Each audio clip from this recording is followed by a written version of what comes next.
आज हम drama serial रहमत की रक्षा वाली एपिसोड में आप देखेंगे कि इतना कुछ जब परीक्षा अपने बाप को सुना देती है तो उसका बाप इंतहाई गुस्से में आ जाता है और वो उसकी माँ को कहता है कि ये है तुम्हारी तरबियत जो तुमने की है अपनी बेटियों की। मुझे तुमसे हरगिज भी ये उम्मीद नहीं थी। मुझे तो समझ नहीं आ रही कि किस तरीके से बाप के आगे खड़ी हो गई है। ये सिर्फ और सिर्फ एक गैर लड़के की खातिर, और मैंने गलत ही क्या कहा है?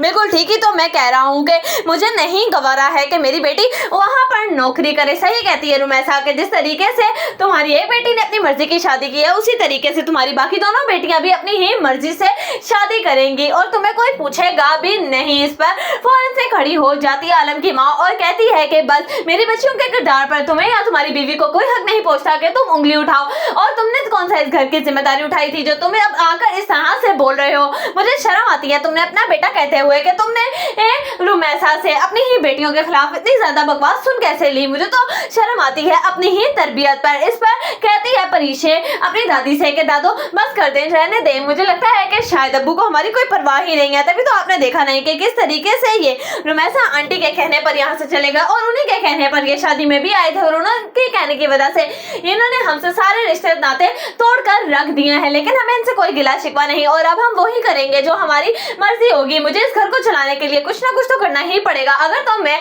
ये नौकरी छोड़ देती हूँ तो फिर इनसे पूछेंगे क्या ये हमारे घर का खर्च उठाएंगे? अगर तो उठाएंगे तो मैं ये जॉब छोड़ देती हूँ। उधर आप देखेंगे कि बारी जब अपने बाप को बात करते हुए सुनता है कि परीशे को निकाल देना चाहिए ऑफिस से तो उसको बहुत ही ज्यादा परेशानी लग जाती है और वो अपने आसपास के दोस्तों से बात करता है परीशे को जॉब पे रखने के लिए, क्योंकि उसे ये बात ही समझ नहीं आ रही कि आखिर उसके बाप का परीशे के साथ मसला क्या है। जब वो अपने बाप से बात करता है इस पर कहता है बारी का बाप के मैं अच्छे तरीके से जानता हूँ तुम्हें, जो तुम परीशे में आजकल दिन ब दिन इंटरेस्ट ज्यादा ही बढ़ाते चले जा रहे हो। बस इसी वजह से उधर आप देखेंगे कि देखती है जब बारी की बहन के यही अच्छा मौका है बारी को खिलाफ करने का परीशे के, तो वो उसको सारी की सारी तस्वीरें भेज देती है जो कि उसने बनवाई होती हैं अपने दोस्त के जरिए। जैसे ही बारी का फोन में वो सारी तस्वीरें जाती हैं तो बारी को तो अपनी आंखों पर यकीन ही नहीं रहता और वो समझता है कि शायद वाकई ही परीशे किसी और लड़के में इंटरेस्टेड है। उधर आप देखेंगे कि जब परीशे अपनी माँ को बताती है कि मैं इस जॉब से लगता है कि हाथ धोना ही पड़ेंगे